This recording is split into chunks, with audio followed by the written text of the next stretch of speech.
Hi, this is Lex, and welcome to the Fintech Blueprint. It's your podcast about fintech, decentralized finance, digital banking, investing, robo-advice, artificial intelligence, and all the other frontier technology that is transforming financial services. To get more content, like an illustrated transcript of this conversation in your inbox, subscribe at fintechblueprint.com. So without further delay, let's jump into today's episode.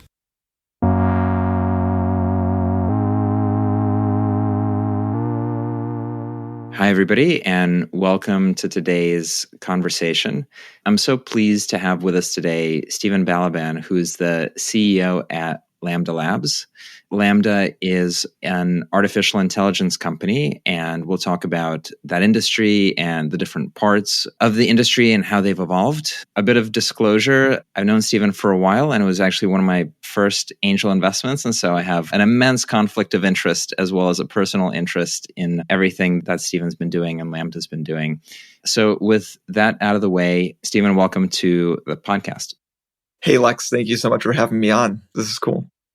So before we get to the meat of Lambda, what it does, and kind of AI and the present, let's talk about you at the very beginning.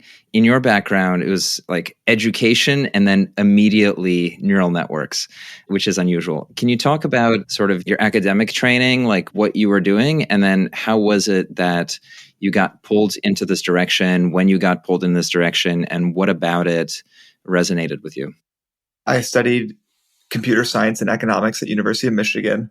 I think like a lot of people who are into computers, you read about artificial intelligence in science fiction, whether it's maybe one of my first exposures to it, I can remember is reading Neuromancer by William Gibson. And that sort of really has a very interesting perspective on how AI interacts in the world. And, I sort of, the way that I got into deep learning and sort of like really got into, I guess, AI in the newer sort of, the latest, I guess, incarnation of it is actually through face recognition software.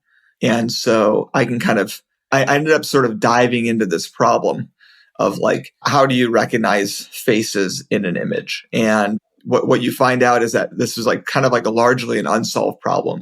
I really was interested in this idea of how do you make it so that you can walk through the world and like sort of, like if you've ever played World of Warcraft, in World of Warcraft, everyone's name and their sort of guild is underneath their name. And, I wanted that kind of overlay on the real world. And so that's how I sort of got into face recognition as a general thing. I want to take this in two directions. One is the technical skill set that's required to even approach AI-based image recognition and all that. But before, I want to like splash around in science fiction and these waves of investment into artificial intelligence. Neuromancer, what is Neuromancer about? And, what stuck out to you about it? Maybe like we can even place that in the context of how people had thought about robots and how that's changed. One of my professors at Michigan actually had a really interesting perspective, which is they said, one of the interesting things about science fiction is that, you can read it and get inspiration for sort of like what to build in the world and maybe how the world could be. And, it's maybe some combination. It's like a reading science fiction version of Alan Kay's quote, which is, if you want to predict the future, the best way to predict the future is to invent it. That really resonated with me. And so, I'd read Neuromancer as a kid growing up. And, of course, I'd seen 2001: A Space Odyssey, which is another famous sort of both book and obviously Kubrick film where, they sort of look into human evolution. And, artificial intelligence is almost like a capstone on human evolution in 2001 in that universe. As far as Neuromancer's sort of maybe even one of the first books to really explore, I guess, cyberpunk as a general concept, which is, high technology, low life. That's like that's the one sentence summary of cyberpunk, right, as a genre. And, William Gibson really does an interesting job of exploring sort of this concept of artificial intelligences that are sort of quasi-controlled by this off-world family, I think the Tessier-Ashpool family. in the world. And, the way that AIs interact with humans is they're almost like demigods, they have this sort of unlimited power. It's unclear what their motives are, but they are, influence the world in some way. And I thought that's an interesting, it's an interesting alternative way of looking at AI versus maybe the Asimov style, like iRobot, which is a little bit more grounded in AI being like a machine that can think. Gibson's version was pretty abstract. A few years back, I went on a science fiction reading binge where I tried to get like the book from every decade. Roughly, it was Asimov, and then it was Dune. And after Dune, I think I did Neuromancer. For the 90s, I did Diamond Age. Yeah, Diamond Age is another great one. Yeah, for sure. And then in the 2000s, it was this book, Accelerando, which has really imprinted on me and informed actually a lot of some of my career choices too. Neuromancer was also like the place where cyberspace was probably first articulated as this, like metaversal kind of space. Snow Crash is another good one too, maybe to throw in there for a 90s Neil Stephenson. Snow Crash. Of course, I guess you already got Diamond Age, but that was also another great cyberpunk one. These are all fantastic. And I think what they all do is they paint the future with magical technology present. But then simultaneously with that, there was real world technology and math trying to do AI. And the math for like deep learning and neural networks and all this stuff had been, as I understand it, like derived in part by Turing and others in the 50s and 60s, and it was funded 3 times through 3 different kind of investment booms and busts, and nothing had really come out of it despite all these attempts and all of this sophisticated mathematics. So when you were working on Perceptio and you were working on sort of facial recognition, were you aware of the history and like what was your concept of what had already been done, I guess, in the past? Yeah, no, very much so. I was definitely very aware of the history. I definitely try and do my best to read about business history, technology history, and so was familiar that there was an AI boom in the 80s and a subsequent AI winter. When I was at school in Michigan, it was really clear.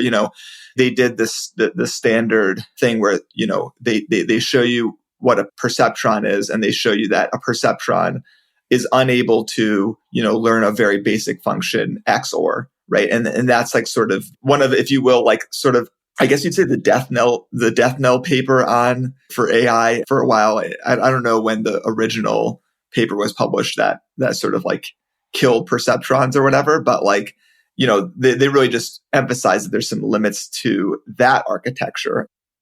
Can you frame that a little bit more just in basic definitions? Like, so definitely what is a perceptron and how does it fail? But then outside of that, like what is an architecture in the first place? I want to say that like specifically the thing that I'm talking about, I forget what the actual paper was. I think it was Marvin Minsky who published the paper with a lot of criticism about Rosenblatt's perceptron. The basic idea though is that, this was a very limited architecture for a neural network and was not able to solve that basic problem of learning the XOR function. And because of that, I think even Marvin Minsky, who's one of like, I'd say the original like fathers of AI, one of them, right, kind of maybe even had some regrets about like how much damage that paper did to the industry in a sense, like maybe discouraging further research into these types of architectures. I mean, like going back to the history, one of the things I was doing in like 2013, I remember reading through some of the emails I think that Jan LeCun had written back when he was at Bell Labs and, doing research. And it was just so interesting because, deep learning was having this renaissance. DeepMind was formed and was, acquired by Google. Jeff Hinton and researchers were selling their company to Google. And, in 2012, 2013, deep learning specifically was having this renaissance. And it was just interesting to read these emails from Jan LeCun in like the 80s. I want to say it was like late 80s or early 90s. Jan LeCun had been working on similar architectures that really worked in the 80s and 90s. And it was just really a matter of putting more computation behind it before we started to see progress again. Yeah, I think this point is just so wild to me. It's profoundly affecting this period from 2012 to 2014, where the Stanford competition for image recognition, like the error rates on telling a cat apart from a dog went from 10 to 8 to 6 to 4, with 4% being better than the human error rate of recognizing an object. And so you had this moment where the machine is better at seeing in a way that obviously isn't connected to consciousness or to the rendering of some object or description of the object, just the process of identifying a visual perception and mapping it into the concept space. Like, it was doing that better than a human being. I mean, after decades and decades and decades of people saying this thing's not going to work, and even, as you say, kind of the leaders of the space giving up on it, and yet you decided to build in this space. So what happened?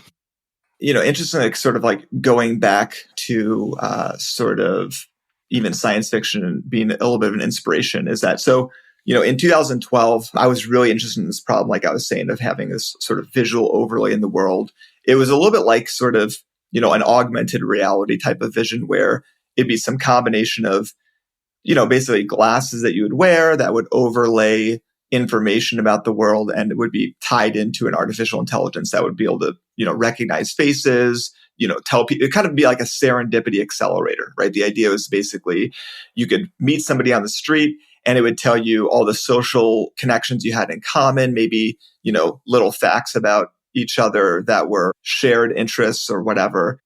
These days, this is like the Chinese dystopian imagery. Like, whenever you read an article about how tough it is in China, like you get the image of people's faces and squares and with social like credit scores above their heads or whatever. But there was this really great anime. There's two great animes that have been pretty inspirational for me. One is Serial Experiments Lane, and the other one is Deno Coil. And Deno Coil is about a future where the first generation of children who grow up with basically smart augmented reality glasses.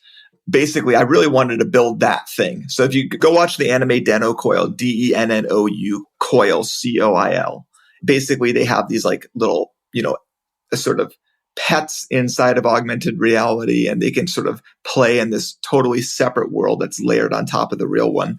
And, that's how I got into this original problem. I was like, okay, well, with that, you need to have really good face recognition. Obviously, it's like a primitive in building a good augmented reality system.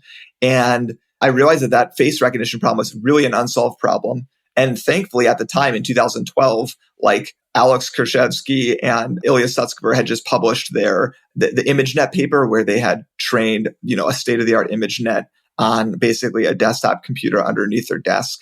And, that had top performance on ImageNet and was, again, being compared to, I think Google at the time had a similar paper, which is, I think I call the cat face paper. I forget. I want to say it's Andrew Ng worked on that paper, but they trained it. Google trained a network that did well on ImageNet with 19,000 CPUs. And then Alex and Ilya did it with a couple of GPUs under their desk.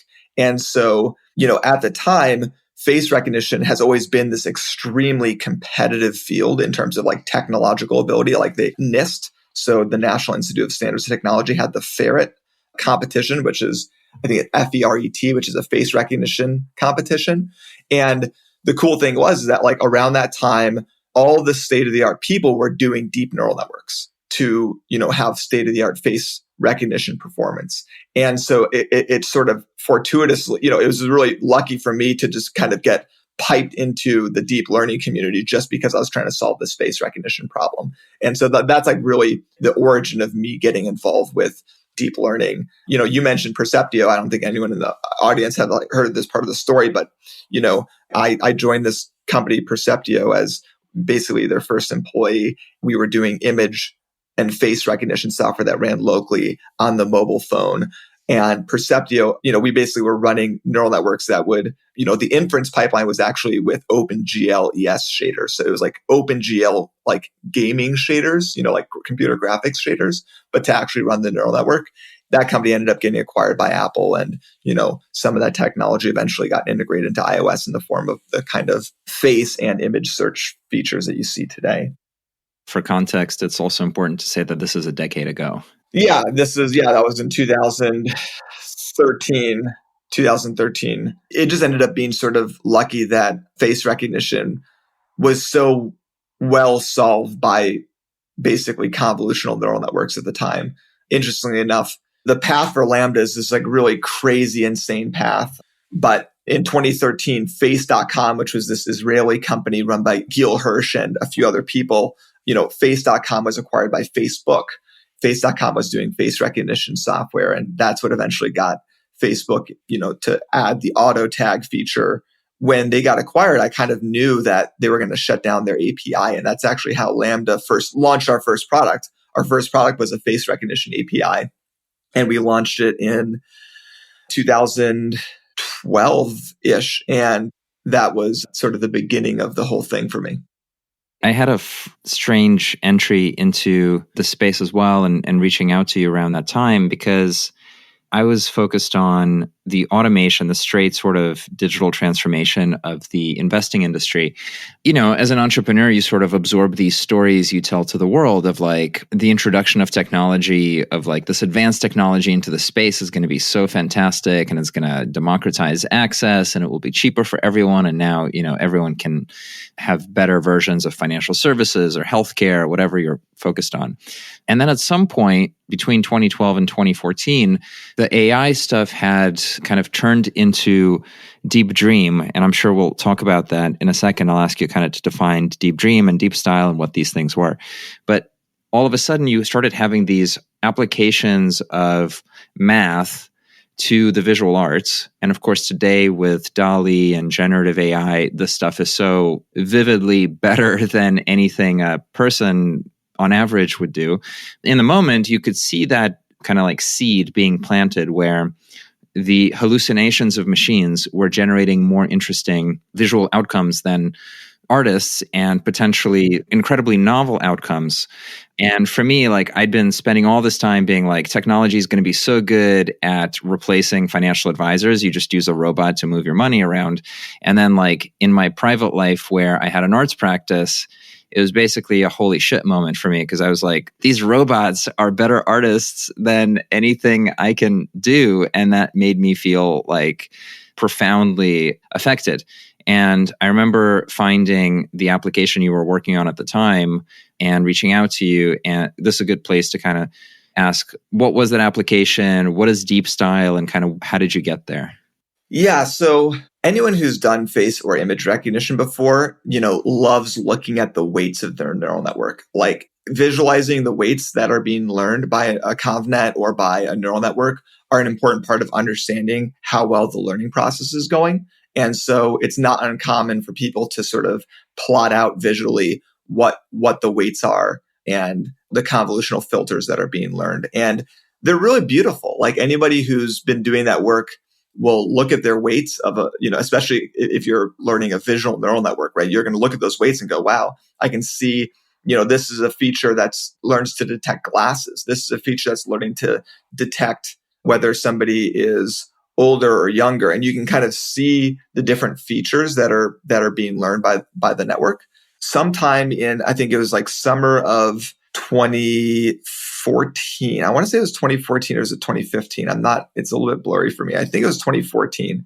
We saw the first image that was created by DeepDream and it came out of Google. It was this sort of like slug-like squirrel. It was a picture of a squirrel that was like something you'd never seen before. It was very trippy, very psychedelic. And the first moment I saw it, I was like, wow, what is this? This is strange. Because I knew it was I could tell it just looked like the type of images that you might see generated, you might see sometimes when you're looking at your weights. And I was like, okay, this must be coming from, it's coming from the Google Brain team. And that really kicked off the beginning of what I'd say is like the current modern era of like generative images and generative artwork. What the team at Google Brain found out is that if you just basically change the image, it's interesting. Basically what they did was they're doing like this sort of what's called L2 maximization. Basically, you run a neural network and have it look at an image, right? And then it'll say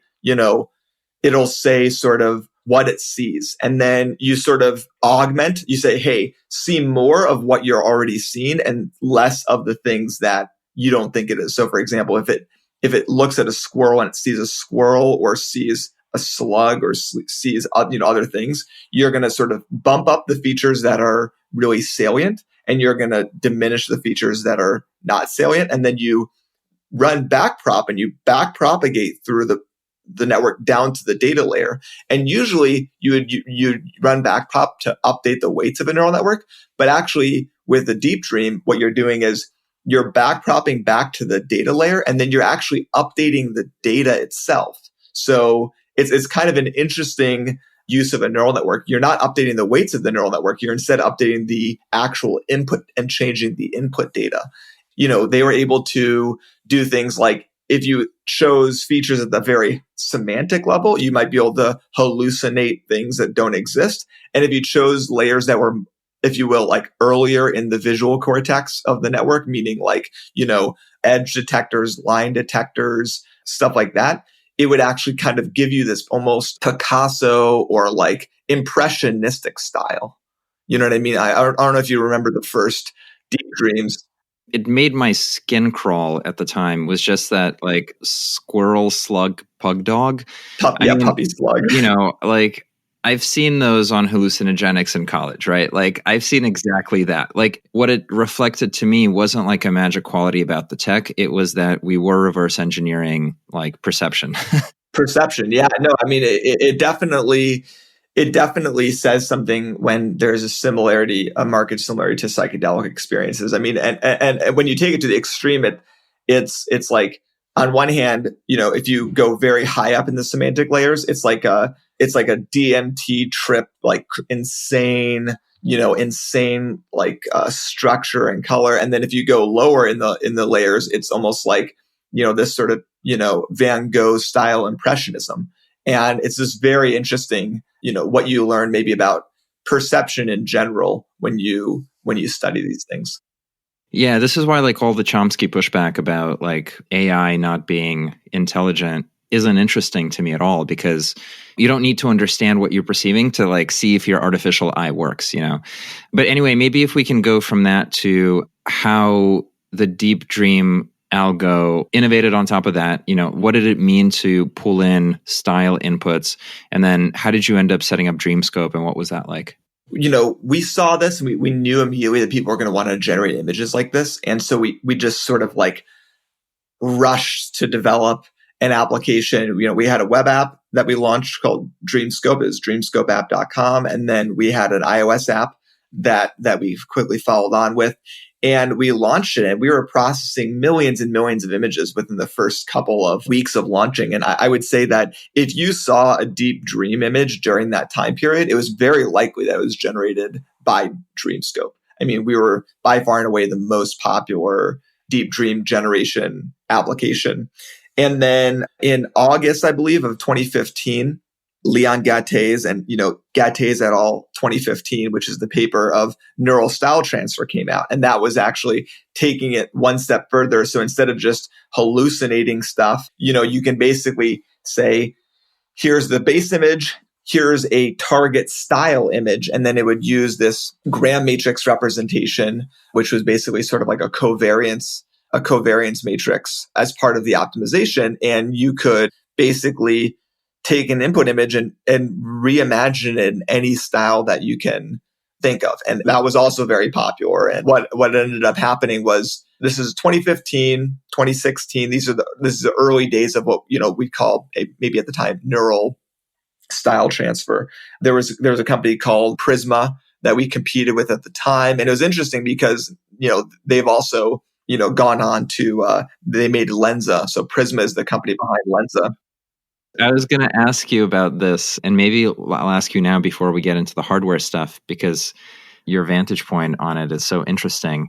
Do you look at Lensa and you're like, oh, I missed that one? Or no, it's interesting because, of course we used to compete with them, and it's fun. It's like really engaging to find a company that you compete with, and like, we're both like really working really hard to build the best product. And it's just fun to have competition, I think, sometimes. And when I look at them now, though, it's funny because we're now in the infrastructure space. So now we're on the side where we're providing we're providing workstations or servers, and we have a cloud service now. And now I get to approach them and say, hey, are you interested in some of our cloud service, our GPU cloud service, for example? So I don't have any feelings really about it other than that. I think this is an interesting segue. So, what actually happened was Dreamscope was doing really well, but we had this really expensive cloud bill. It was a really, really expensive AWS bill.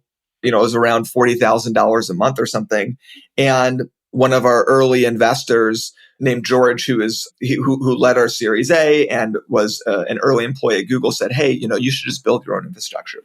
And so we did like a $60,000 CapEx and replaced our entire AWS GPU bill with just, running our own infrastructure. Actually, it was like in a garage in Portola Valley. It was actually the offices of another one of our angel investors, Austin Russell. And we're basically, so Austin was running Luminar, which is now a public LiDAR technology company and autonomy company. We basically ran this little like data center out of that garage in Portola Valley. And that's how we got into the deep learning infrastructure business. Like, we're like, oh, wow, we're saving a ton of money by running our own infrastructure. We're pretty good at this. So let's do this for other companies. And it's actually because of Dreamscope that we got into the business of providing deep learning infrastructure. And so we started selling workstations and servers and eventually launched our own cloud service. And so we completely pivoted the company. And, sad to say, but, we maybe last year shut Dreamscope down. But it's okay. We've built a great business on the infrastructure side now.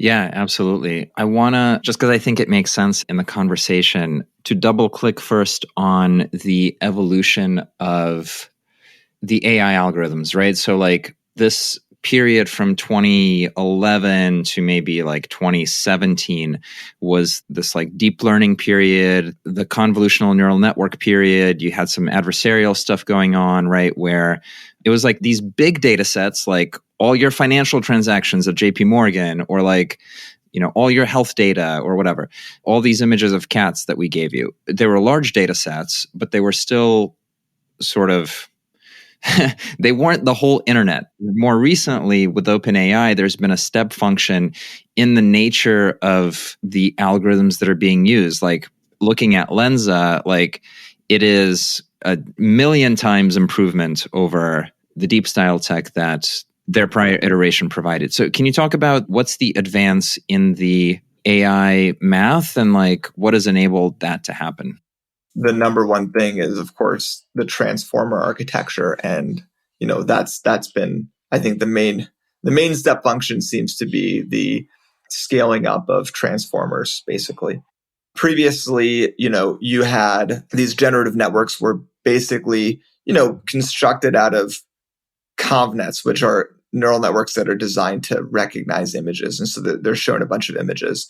And the sort of current generation of like, whether it's Midjourney or a Dall-E or whatever, these are actually sort of networks that are jointly trained with both images as well as text, right? So they have an understanding of the semantics of, the English language and other languages. And those models are much more powerful. They obviously before the only way that you could sort of communicate, quote unquote, with the neural network or with the AI is to like show it a source image, show it a style image, and then do something, with those. But now, with transformers and large language models becoming a part of that architecture, you can now actually type in text. Of course, you can still give it a source image, but you can also now type in text, and like that's a much more rich interface into how you might want to generate images, basically.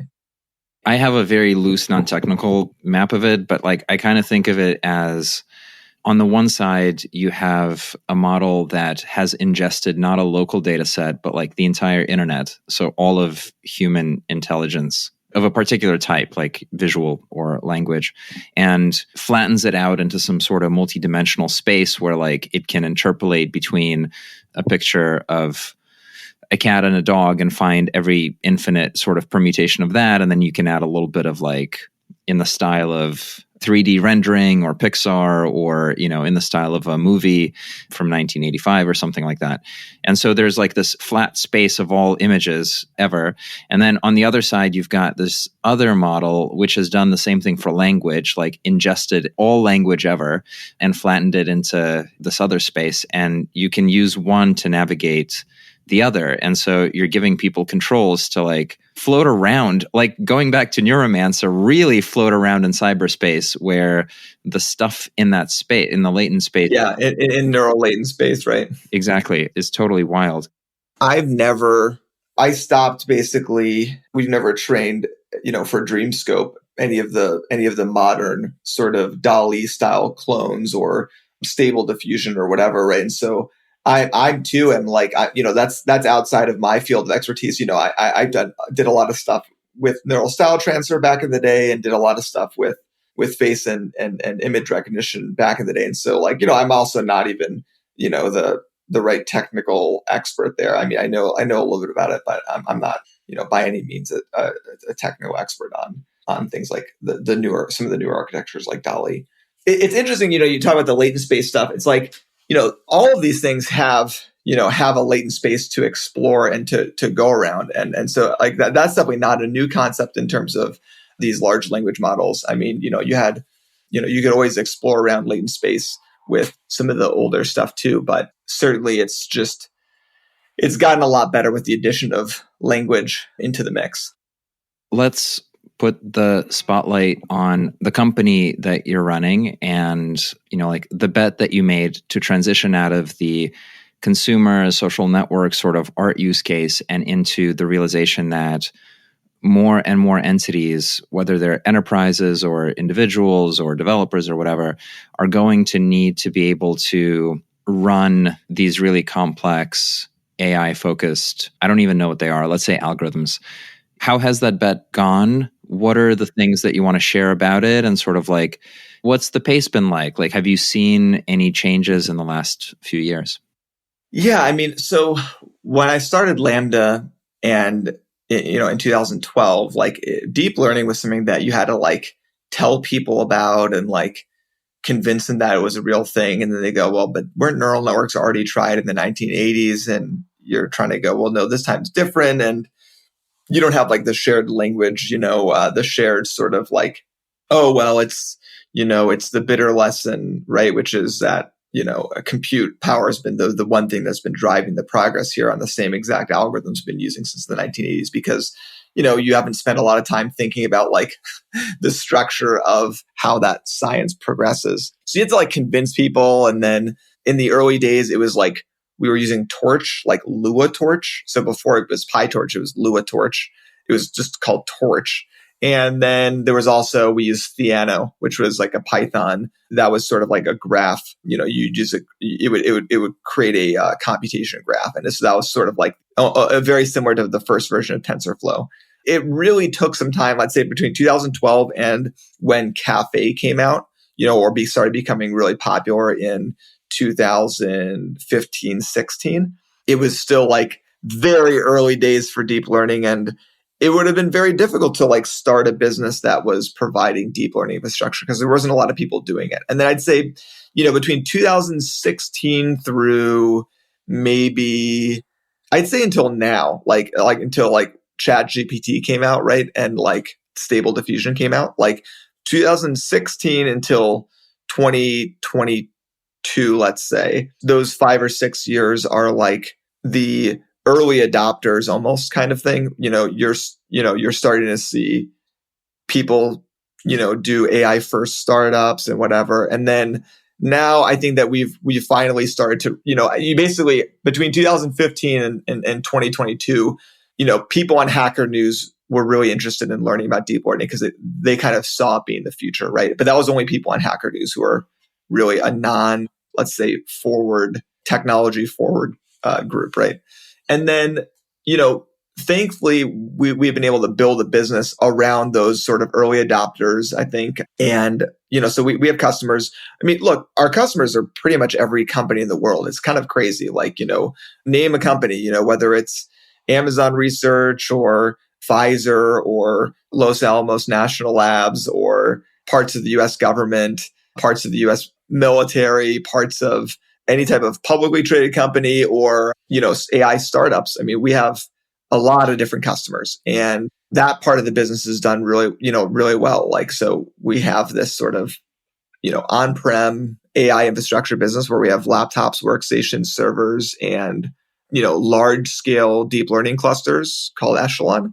And then we have a GPU cloud service, which, is sort of swipe your credit card, pay by the minute to run A100s in the cloud. And, our GPU cloud is about a third of the price of AWS. It's like $1.10 an hour for an A100 that otherwise on AWS would be about $4 an hour. Is the infrastructure consumption by the Dall-E's and ChatGPTs, like, is it comparable to the infrastructure consumption of the earlier models? I think that, again, like going back to, transformers and these large language models really have changed a lot. Most of the ConvNet models, whether it's like Resonant 52, VGG, AlexNet, these were always things that you could pretty much train on like a workstation under your desk. And generally speaking, that was the scale of training that I think a lot of people did, maybe up to an 8 GPU server. The large language models are things where you're doing multi-node training, you need high-speed interconnect. And I'd say that, the large language models have really bumped up the amount of computation required by, at least an order of magnitude, if not more. And that definitely drives a lot of the increase in computational scale. Like now it's not uncommon, right, for somebody to pitch a venture investor and say, well, we need a $10 million compute budget to, train our neural network for this thing. How do you see Lambda continuing to evolve to hit that, right? Because the nature of the market's shifting, it's getting bigger, it's getting juicier too. You may be seeing different types of competition or different types of customers show up. How do you think about the future of your company within the space and then how it all goes forward after that? I think one thing we've done really good job of, and it's just because, we're building for ourselves at Lambda, right? My background's doing deep learning engineering. We have a lot of people at the company whose background's doing deep learning engineering. And we've really done a good job of just focusing on building useful stuff for the deep learning engineer, right? Whether that's, we publish benchmarks of all the GPUs and their performance. Like, I think we were the first company to publish benchmarks that were measured in your stable diffusion throughput. Like, basically instead of doing it as iterations per second for training image recognition network, we're like, how many images can you generate per second with this GPU, right? And, so we just been so focused on making valuable stuff for the deep learning engineer. And I think that's been, that will continue to guide us now and, for forever, really. I mean, I don't know what else to say other than we're the company that's built around, catering to that one persona, which is the deep learning engineer. And so, yeah. I'll try to end us with a very fuzzy question, which is going back to these science fiction stories and how some of these books, you start them and they're kind of like incomprehensible. The author's trick is to invent this world, like do all this world building with this magical technology that has all these complicated words and then build up like human society around how it uses that technology and then incorporate into the language and into like the structure of the world, the outcomes of having imbued these technologies and higher order like intelligence machines into daily life. And so you try to read this book and for the first 30 pages you're like, what do these words even mean, until you kind of absorb the language and absorb the world building and all sort of starts to make sense and you understand how you're like thrown into this native but strange environment. And I feel like we're all on a path to the same place, right? Where like right now a lot of this stuff feels like so novel and weird and deeply transformative and valuable as we race towards some sort of metaverse singularity event. But it's going to end up getting incorporated into our lives, and it's going to feel like all technology that at one point was amazing, right? Like 2007 iPhone, it's going to feel pedestrian, and we're going to be like annoyed the way that we're annoyed about how slow internet is, on an airplane, rather than being amazed that it's there. what's that science fiction worldview for these technologies once they're absorbed into our society? Like, where do you think we're going to land? Yeah, it's actually great. So I recently watched Her. I'm sure you've seen it, the Joaquin Phoenix 2013 film. And it's funny because I watched it when I was first starting Lambda. And I thought, wow, like that's so out there. And this is a really cool film. And then now when I rewatched it, all of the stuff that's like a lot of the stuff that's predicted in it is basically already here. And it's really just a matter of like somebody needs to go and build it. And, you talk about like whether it's singularity or whatever. I've never been a really big believer in sort of AI singularity stuff. I just think it's so far away. And we still use trains for transportation. We still use trains. Trains still do 50% of the freight in the United States. And the reason I say that is sort of like a way to say that old technology and humans really don't like change. Things don't change as fast as you'd think they do.